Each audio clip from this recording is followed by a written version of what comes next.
Salam uşaqlar. Bugünkü izahımız 8-ci sinif iş dəftərindəndir. Başlayaq birinci sualdan. Qüvvə momenti. Bizdən sorulur linkin, qüvvə qolunun və qüvvə momentinin təriflərini. Link bilirik ki, tərpənməz dayaq ətrafında fırlanan bir cisimdir. Tərpənməz dayaq ətrafında. Təfsilimizə gətirək ki, bir bizim dayağımız olsun. Və bu dayağı bir tərpənməz dayaq ətrafında, yəni bir cisimdir. Bunu məsələn bir nöqtəsidir. Bir nöqtəsindən bərk etmişik.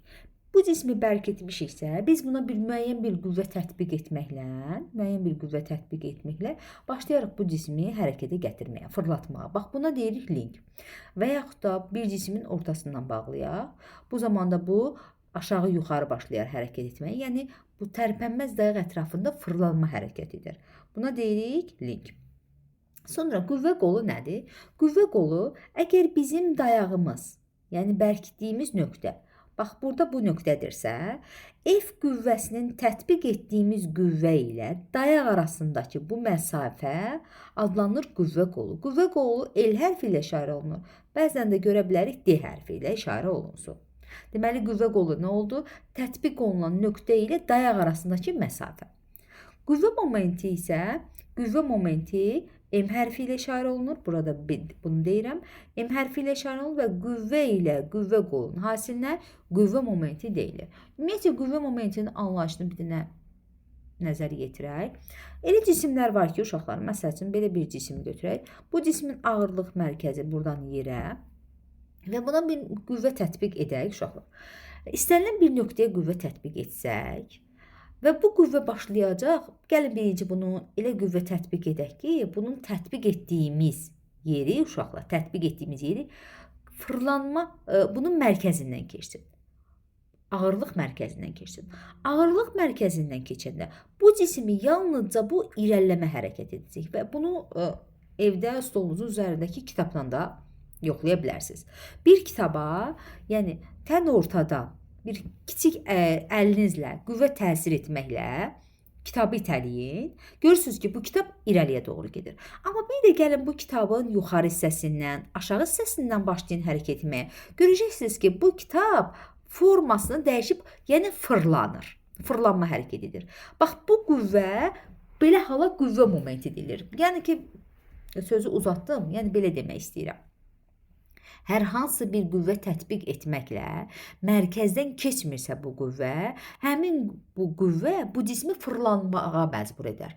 Bu fırlanma da adlanır qüvvə momenti. Yəni qüvvə momenti buna deyilir ki, cisimlərin fırlanması nəticəsində yaranır. Sonra gəlirik və bu bir neçə misal deyir. Bunun misala uyğun olaraq birinci, qapı dəstəyi ilə qapının hərəkəti. Bax, elə bu şəkildə baxın. Burada tətbiq etdiyimiz nöqtə və burada bu hissədə qapının dayağı, yəni fırlanmaz olan yeri bu qüvvə momentinə uyğundur. İkinci maşa, üçüncü yerlənçək, uşaq da olur, parklarda yerlənçək, uşaqlar oturur burada. Sağa sola, yuxarı doğru belə hərəkət etməklə, yəni tərpənməz dayaq ətrafında bu cisim hərəkət edir. Avtomobilin sükanı, yəni rol, sağa sola hərəkət edir. Onun da bir burada ortada dayağı var. Dayaq ətrafında sağa sola hərəkət edir. Elə də kranın fırlanma, kranın suyu açırıq. Açanda sağa, saat əqrəbin əksinə, saat əqrəbi istiqamətində fırlanmaqla, yəni dayaq ətrafında fırlandığını müşahidə edirik. Gələk ikinci sualımıza. Nə deyir bizə görə ikinci sualda? Şəkilə əsasən aşağıdakı suallara cavab ver. Baxaq. A-da nə deyir? Qapının dəstəyi onun divara bərkildiyi tərəfə yaxın yerləşdirilərsə, hansı problem yaşanır?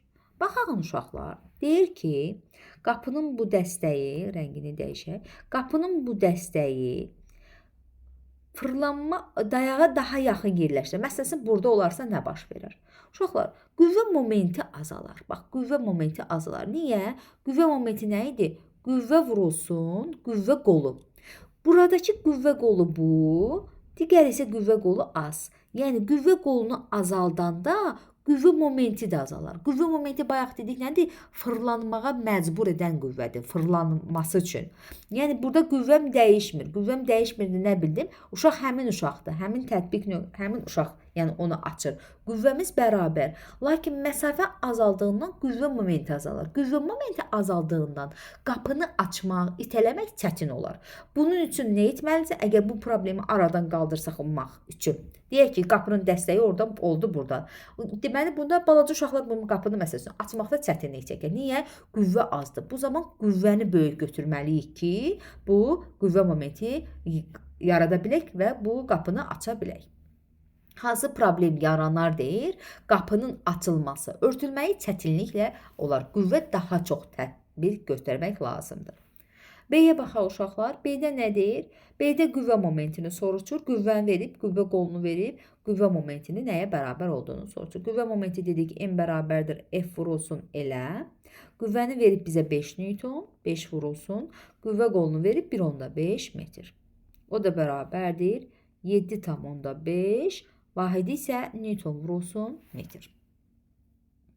Üçüncü suala baxaq. Leyla bacısı ilə parkdakı yelləncəyə minir.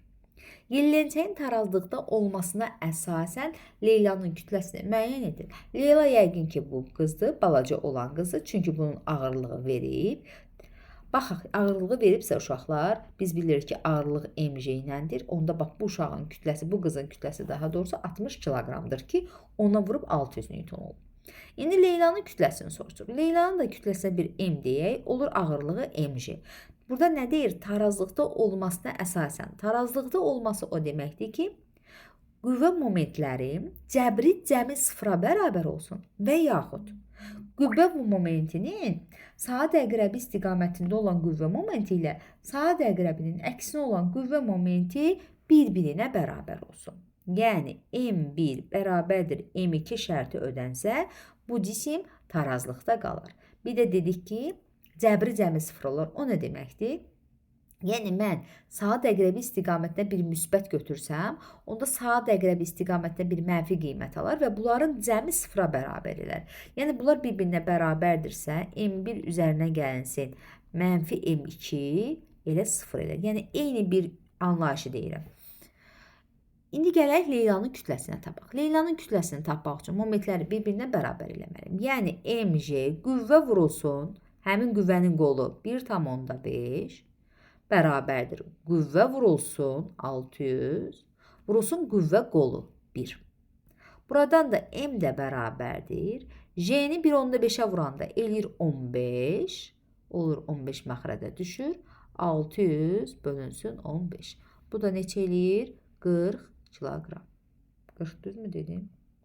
40 kiloqram. Deməli, bu uşağın, Leylanın kütləsi neçədir? 40 kiloqram. Keçək digər suala. Dördüncü suala baxaq. Link tarazlıqda olarsa, aşağıdakıları müəyyən edin. Yəni, bizə əvvəlcədən deyirlər ki, bu link tarazlıqdadır. Tarazlıq deyirsə nə deyir? Yəni, qüvvə momentləri bir-birinə bərabərdir. A-nı oxuyaq. Linki saat əqrəbinin əksi istiqamətində fırlatmağa çalışan qüvvə momentini tapın. Saat əqrəbinin əksinə. Baxın, bu taxta, bu tirciyi saat əqrəbinin əksinə. Bax, bu istiqamətə. Saat əqrəbinin əksinədir də bu istiqamətə, düzdür? Deməli, bax, sol tərəfdən söhbət gedir. Yazaq. M bərabərdir. A-nı yazırıq. Qüvvə momentini soruşur. Qüvvə momentini. Qüvvə vurulsun, qüvvə qolu. F vurulsun L bərabərdir. 3 vurulsun 0,3 edir 0,9 Newton vurulsun metr. B-yə gələk. Kiçik yükün dayaq nöqtəsindən olan uzaqlığını tapın. Kiçik yükün, yəni bu yükün, bu 2 dənə cisim olan, bunun dayaq nöqtəsindən olan uzaqlığı. Nə dedik? Qüvvə momentləri bir-birinə bərabər dedik. Biz sol tərəfin qüvvə momentini tapdıq 0,9. Deməli, sağ tərəfin qüvvə momenti də 0,9-dur. Qüvvə vurulsun, qüvvə qolunu bilmirəm, bərabərdir. Neçə? 0,9. Çünki momentlər bir-birinə bərabərdir. Buradan da L bərabərdir. 0,45 nədir? Metrdir. Metrdən istifadə olunur. C-yə baxaq. Link saat əqrəbi istiqamətində fırlatmağa çalışan qüvvə momentini tapın. Uşaqlar, dedik ki, qüvvə momentləri zaten bir-birinə bərabərdir. Biz saat əqrəbin əksinə tapmışıq, elə saat əqrəb istiqamətində də ona bərabər olmalıdır. Və yaxud da tapmaq üçün M2 bərabərdir. 2 vurulsun. Uzunluğu neçə tapdıq? %0,45. Bu da edər elə 0,9. Yəni bir-birinə onsuz bərabərdir. Bu da C. D-də nə deyir? Linki saat əqrəbin əksi və saat əqrəbi istiqamətində fırlatmağa çalışan qüvvə momentləri arasındakı münasibəti elə 3-cü tapşırıqdan və yaxud da elə link tarazlıqdadır sözündən məlumdur ki, qüvvə momentləri bir-birinə bərabərdir. 5-ci suala baxırıq.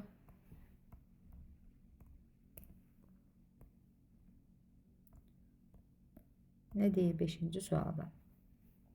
Şagirdlər xəttkeşin ortasında yiv açaraq onu iştativa keçirirlər. Xəttkeşin üzərindəki iki uzun cizgi arasındakı məsafə 5 santimetrdir. M1 kütləsi 100 qram olarsa, M2 kütləsinin qiyməti kiloqram vahidlə müəyyən edin. Baxalım uşaqlar nə deyir? Deyir ki, birinci M1 kütləsi 100 qramdır. Bax, bu 100 qramdır deyir. Bunun aşağıya bir ağırlığı var. M1J'si var. Gəlin M1'imizi də qramla verib kiloqrama çevirək. 100 qramımız 0,1 kiloqramdır. Onda bunun MJ'sini tapanda J'miz də 10 olduğundan bu edir 1 Newton. Deməli, ağırlığı 1 Newtondur. İkinci isə M2J'dir. M2J olduğu kimi qalsın. Sonra nə deyir? İki uzun cizgi arasındakı məsafə 5 santidir. Uzun cizgi arasında bir dənə diqqətli sayaq bu uzun cizgiləri. Baxaq uşaqlar, baxın. 1, 2, 3, 4, bir yarım burada var uşaqlar, bir yarım da burada var. Yəni 5 dənə uzun cizgi var. Hər birinin arası da 5 santidir. Onda D1'imizi neçə tapırıq? 25 santimetr. İkinciyə baxaq.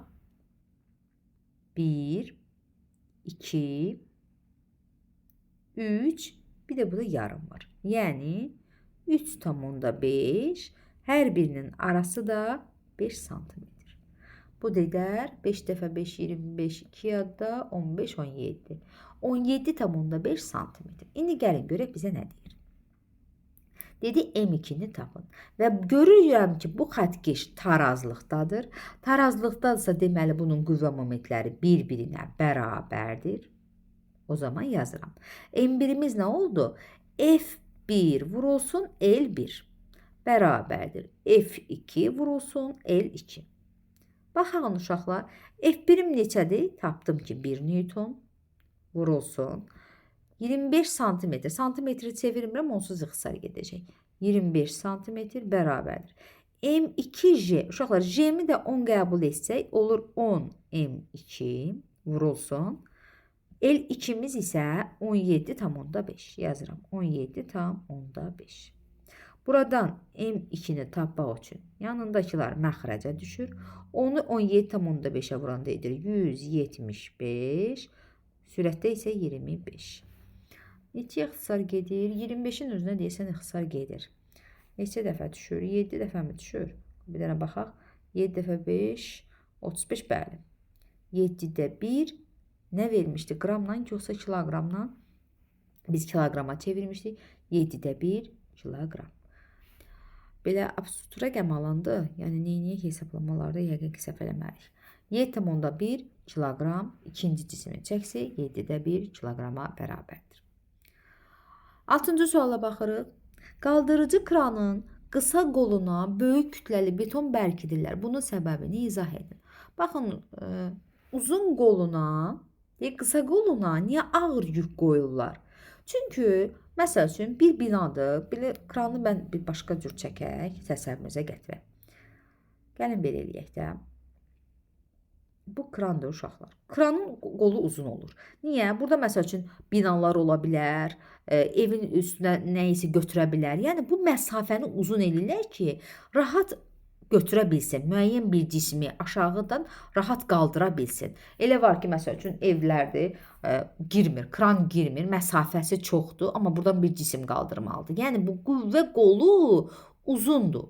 Bunun üçün, bu qüvvə qolunun uzun olmağı üçün, bu birisi qolda uzun olsa da bu maşın deyim, qaldırıcı kran deyim çox böyük olar. Necə deyim sizə, yöndəmsiz olar. Bunun bu qolunu qısa eləyirlər. Ancaq bura daha çox yük asırlar, daha ağır yük asırlar. Buna səbəb nədir? Buna səbəb qüvvə momentlərini bir-birinə bərabər saxlamaqdır. Uzun qolun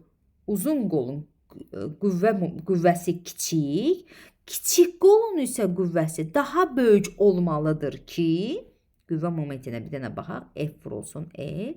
Bir-birinə bərabər olması üçün qoy lap belə yazaq. Baxın, F1 L1 F1 L1 bərabərdir F2 L2. İndi ikincini bura deyirəm. Uşaqlar, bunun qolu uzundur. Bunun isə qolu kiçikdir. Bunları bərabər eləməsi üçün böyük riyaziyyatdan keçmisinizsə, böyük rəqəmi kiçiyə, kiçik rəqəmi də böyük rəqəmə vurmalıyam ki, bu bərabərlik ödəlsin. Ona görə buna ağır yük asırlar ki, qüvvə momenti yaradıla bilsin, bu kran əyilməsin, yıxılmasın, tarazlığı qoruya bilsin. Ona görə kiçik qola böyük yük asırlar. Keçək digər səhifəyə. Ağırlıq mərkəzi. Oxuyaq görək nə deyir. Düzbucaqlı prizmalı taxta bir tarazlıqdadır. Tirin uzunluğu 1,6 metrdir. Kütləsi 4 kiloqramdır. Aşağıdakı suallara cavab verin. Ağırlıq mərkəzi nəyə deyilir? Uşaqlar, ağırlıq mərkəzi hər bir cismə yer tərəfindən ağırlıq qüvvəsi təsir göstərir. Bax, belə hər bir nöqtəsinə deyim də, hər bir nöqtəsinə ağırlıq qüvvəsi təsir göstərir. Lakin bu qüvvələrin əvəzləyici bir qüvvəsi var ki, ona da ağırlıq mərkəzi deyilir. Yəni, bu qüvvələrin hamısının bir mərkəzi var, buna da deyirik ağırlıq mərkəzi. Sonra nə deyir?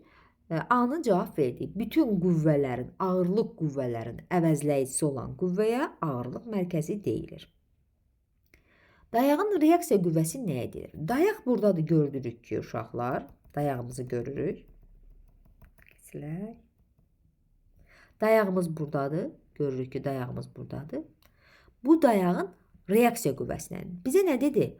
Kütləsi 4 kiloqramdır və bu deyir ki, tilin uzunluğu 1,8-dir. Ağırlıq mərkəzi bilirik ki, tən ortadan, bax bu tilin ortasından 4 kiloqramdırsa, bunun ağırlığı 20 newtondur. Və bu cisim tarazlıqdadırsa, bunun da bir reaksiya qüvvəsi var. R hərfi ilə işarə olunur. Əvvəllər reaksiyanı N hərfi ilə işarə edirdik. Bu reaksiya deməli 40 newtona bərabərdir ki, bu tir tarazlıqda qalmışdır. Deməli, reaksiya qüvvəsi nəyə bərabərdir? 40 newtona. El məsafəsi neçə santimetrdir? Uşaqlar, nə deyir? El məsafəsi bizə ümumi tirin uzunluğunu verib 1,6 metr. O da el məsafəsi yarısı olduğundan, tirin uzunluğunun yarısı olduğundan, gəl buna L1 deyək, yarısı olduğundan 1,6-nın yarısı edir 0,8 metr, amma bizdən santimetrlə istəyir. Yəni, bunu 100-ə vuraq, o dedər 80 santimetr. Deməli, elin uzunluğu 80 santimetrə bərabərdir. İkinci suala baxaq. Şəkildəki pəncərə soldan sağa deyil, aşağıdan yuxarı açılır. Pəncərəni açıq saxlamaq üçün əsas çərçivə ilə açılan çərçivə arasında metal çubuq dayaq qoyulur. Metal çubuq olmasa pəncərə niyə açıq qalmaz? Baxırıq uşaqlar, çünki metal çubuq pəncərənin ağırlıq mərkəzini tarazlıqda saxlayır. Bax, ağırlıq mərkəzi buradadırsa, bu pəncərənin ağırlıq mərkəzi buradadırsa və bu ağırlıq mərkəzini bu çubuq saxlayır, imkan vermir ki, örtülsün. Əlbəttə ki, bu çubuq olmasa ağırlıq mərkəzinin təsiri nəticəsində bu pəncərə örtüləcək. Yəni, ağır olub aşağı gəlib və bu aşağı olanda da bu pəncərə örtülür. Yəqin ki, başa düşdük nə demək istədiyimi. Baxırıq üçüncü suala. Nə deyir? Təhlükəsizlik məqsədi ilə 2 mərtəbəli avtobusların 2-ci mərtəbəsindəki sərnişinlərin sayı 1-ci mərtəbədəki sərnişinlərin sayından az olmalıdır. Həmçinin belə avtobuslar maili deyil, düz yolda hərəkət etməlidir. Aşağıdakı suallara cavab verin. A-ya baxaq. 2 mərtəbəli avtobusun ikinci mərtəbəsinə çox sərnişin mindikdə onun ağırlıq mərkəzi necə dəyişir? Uşaqlar, əvvəlcə göstərib ki, bizə bunun ağırlıq mərkəzi bax buradan aşağıya doğrudur. Ağırlıq mərkəzi nə idi? Bütün qüvvələrin əvəzləyicisi. Əgər bu ikinci mərtəbəsinə birincidən daha çox cisim, insan yerləşərsə, onda ikincinin kütləsi daha böyük olur, ağırlıq mərkəzi daha yuxarı yerini dəyişir. Əvvəlcə ağırlıq mərkəzi buradan başlayırsa, indi yuxarıda olacaq ağırlıq mərkəzi. Deyir, ağırlıq mərkəzi necə dəyişir? Ağırlıq mərkəzi yuxarıya doğru istiqamətini dəyişir. Yəni, yuxarıdan başlayır aşağı. Ağırlığı yuxarıda daha çox olar. B-ni oxuyaq. İkinci mərtəbəyə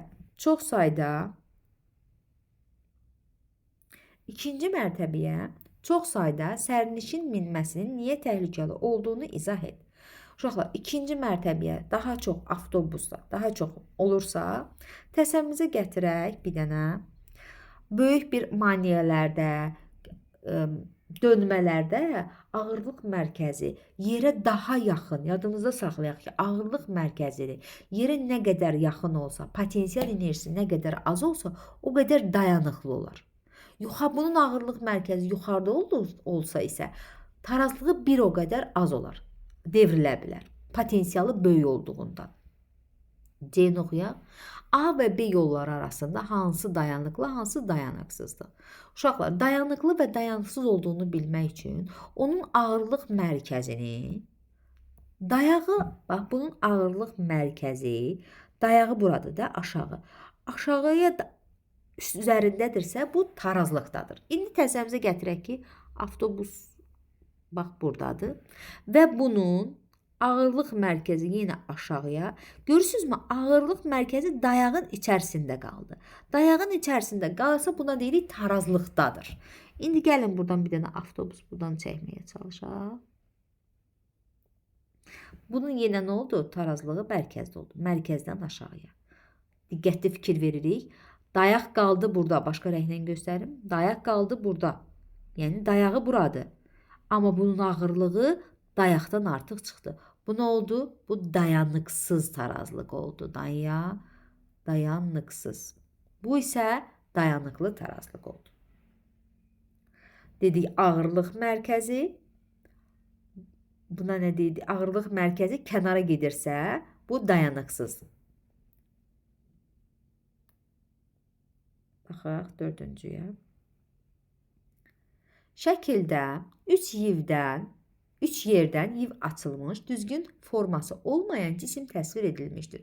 Bu cisim ağırlıq mərkəzini ştativdən, xətkeşdən, karandaşdan, ipdən istifadə edərək müəyyənləşdirir. Əlimizdə elə bir şərait olmadığından biz nə edirik? Əlimizdə xətkeş var uşaqlar. Xətkeşlə hər iki yivin uzunluğunu ölçürük. Daha doğrusu hər üç arasını ölçürük. Hər üç arasını ölçdük və hər üçünün yarısının nöqtə ilə qeyd edirik. Və bunları birindən istifadə edərək, yivdən istifadə edərək bunun tən ortasına, belə deyim də, üçbucağın tən bölənlərini, bunun bura, yoxsa medianlarını çəkək. Və bunların birləşdiyi nöqtə bu cismin ağırlıq mərkəzi hesab olunur. Üçbucağın medianları idi, səhv eləmirəmsə, qarşı tərəfi yarıya bölür. Ondan istifadə edərək. 5-ci suala baxaq. Uzaq səfərə hazırlaşan şəxs deyircəkli çantasını yığarkən ağır əşyaları çantanın təkər olan hissəsinə yaxın yığmalıdır. Yenə bayaqki kimi. Potensialı nə qədər az olarsa, onun dayanıqlığı daha çox olar. Potensialı çox olarsa, yəni ağırlıq mərkəzi buradan olarsa, bunun aşma ehtimalı, bax bu əl daha çox tez yorular. Ağırlıq mərkəzi aşağı olanda kiçik bir qüvvə tətbiq etməklə bunu uzun məsafəyə aparmaq olar. Lakin ağır əşyaları bura yığsaq, əlimizə daha çox qüvvə tətbiq etmək lazımdır ki, bu tarazlıqda qalsın. Baxın, qüvvə momentinə əsasən aşağı gələn qüvvə ilə yuxarı gedən qüvvələr belə təsəvvürə gətirək. O bir dənə bunu təmizləyim. Qüvvə momentləri bir-birinə bərabər olmalıdır, bu aşmasın. Baxaq, dayağımız bura. Dayağımız bura. Bunu aşağıya bir F qüvvəsi. Buradan da bu qız yuxarıya qaldırır bir F qüvvəsi. Bunun qolu L1, bunun qolu L2. Yəni bu F vurulsun L1 ilə F vurulsun L2 bir-birinə bərabər olmalıdır ki, bu tarazlıqda qalsın. Yəni burada F qüvvəsinin bunun ağırlıq mərkəzi yuxarıya doğru yönəldiyindən məcbur bu qızın qüvvəsi də artmalıdır ki, bu tarazlıq ödənsin. Yəni tez yorulmasına səbəb olar, ağırlıq mərkəzi yuxarı olur. Yuxarı olanda da potensial enerji çox olur. Mən daha çox qüvvə tətbiq etməliyəm ki, bu çanta saxlaya biləm uzun müddət. 6-cı suala baxıram. Şəkildəki tirin kütləsi 10 kiloqramdır. Toyuğun kütləsi 1 kiloqramdır. Toyuğun kütləsi 1 kiloqramdırsa, bunun aşağıya 1 kiloqram edir, 10 newton var ağırlığı. Tiri saat əqrəbi istiqamətində və saat əqrəbinin əksi istiqamətində fırlatmağa çalışan qüvvələri müəyyən et. Uşaqlar, baxıram ki, dayağım mənim çiynimdir. Bax, buradan çiynimdən bir dayaq var. Buradan tərpənmir. Mən bir buradan tətbiq etmişəm, bir də digər tərəfdən. Və görürəm ki, bu hal-hazırda bu tir sabit qalır. Tirin kütləsi 10 kiloqramdır. 10 kiloqramdırsa, deməli bunun ağırlıq mərkəzi tən yarısına düşür. Bir dənə baxaq bunun ağırlıq mərkəzinə. Uşaqlar, ağırlıq mərkəzini özləri qeyd edib burada. Tirin kütləsi 10 kiloqramdırsa, deməli aşağı bir 100 newton qüvvə. İndi baxaq, bax buradan da aşağıya bir həmin bu insan F qüvvəsi ilə hərəkət elətdirir aşağı. İndi nə dedi bizə? Saat əqrəbi ilə və əksinə qüvvələri müəyyən et, çalışan qüvvələri müəyyən et. Saat əqrəbi istiqamətində birinci ona baxaq. Bax bu toyuq, bu tiri və bunun qüvvəni saat əqrəbi istiqamətində fırladır. Ağırlıq mərkəzi də saat əqrəbi istiqamətində fırladır. Amma bu insan buradan saat əqrəbin əksinə fırladır. Yəni ağırlıq qüvvəsi. Burada bizə sadəcə olaraq qüvvəni hesablayır. Ustanın tiri üfüqi vəziyyətdə saxlamaq üçün tətbiq etdiyi qüvvəni hesablayır. Ustanın qüvvəsini hesablayın. Biz demişik ki, əgər tir tarazlıqda qalırsa, saat əqrəbi istiqaməti olan qüvvə momentləri saat əqrəbinin əksi olan qüvvə momentlərinin cəbri cəminə bərabərdir. İndi baxaq, saat əqrəbi istiqamətində, bax bir bu toyuq, bir də bu ağırlıq olmalıdır. İkisinin cəmi bu ustanın qüvvə momentinin cəminə bərabər olacaq. Baxaq. Aha. Yazırıq nə? 10 newton vurulsun qolu, dayaqdan olan qolu 1 metr buradır uşaqlar. Ümumilikdə 3 metrdir, yuxarıda veribdir 3 metr. Üzərinə gəl, yenə saat əqrəb istiqamətində olan qüvvə momenti 100 newton F vurulsun. Bunun qolu dayağa qədər olan qolu verib burada 1 metr. Bu bərabər olmalıdır saat əqrəbinin əksinə olanla. Yəni F vurulsun, qüvvə qolunu neçə verib? 0,5. Buradan F-i tapaq. Bu edir 100, üzərinə gəlir 130, F bərabərdir. 0,5 məxrəcə düşür. Bu dedir 130. Vergüldən azad eləyək. Neçə dəfə edər? 2 dəfə. 2 dəfə 5, 10, 260 newton. Deməli, bu usta 260 newton qüvvə tətbiq etməklə bu tiri tarazlıqda saxlayar. Bitdi mi? Digərlərdir. Uşaqlar, izahlara baxarkən, yəni mən bu izahları YouTube-a yerləşdirməkdə məqsədim şagirdlərin biliklərini artırmaq, şagirdlərə kömək olmaqdır. Yəni mənim məqsədim o deyil ki, şagirdlər hər hansı bir ev tapşırıqları müəllimə verən zaman köçürmə etsinlər, sadəcə olaraq buradakiləri başlasınlar köçürsünlər. Əsla elə bir fikrim yoxdur. Əksinə şagirdlərin maarifləndirməkdir. Yəni mən bu testlərə baxarkən dediyim kimi kinoya baxaraq, hansısa bir televizora baxaraq baxmayın. Əlinizdə qələm olsun, vərəq olsun, iş dəftəriniz olsun. Mənim videonu dayandıra dərk edə sualların izahına baxın. Oldu, çox sağ olun.